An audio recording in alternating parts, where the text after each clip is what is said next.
In view of the rising infections, the Cabinet has therefore decided to move the country to alert level 3.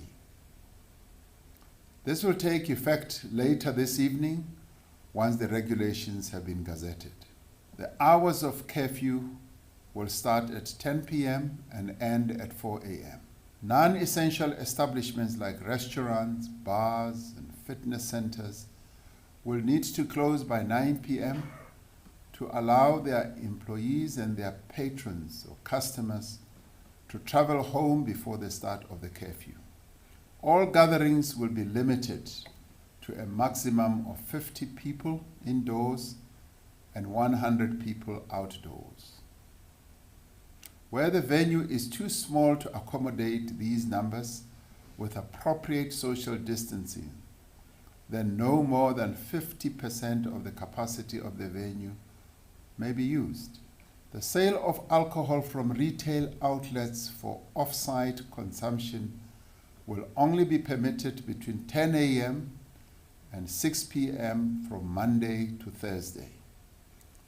Alcohol sales for on-site consumption will be permitted as per license conditions up to 9 p.m. Alcohol consumption in all public spaces, such as beaches and parks, is strictly prohibited. The pace of vaccination has steadily picked up, and we are now vaccinating around 80,000 people a day at over 570 sites in the public and private sector. The problems with Johnson & Johnson vaccine have now been resolved.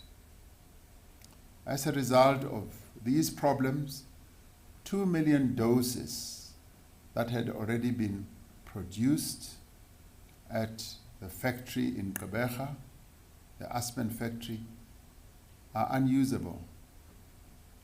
The Aspen plant in Eastern Cape is now able to go ahead and produce new doses. The company has committed to significantly ramp up production and begin supplying the country within the next few days. We have to date received nearly 2.4 million Pfizer vaccine doses.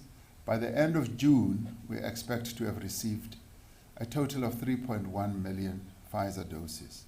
We have received an indication from Johnson & Johnson that it expects to deliver around 2 million vaccines to South Africa by the end of the month, thus replacing those 2 million doses that had to be destroyed.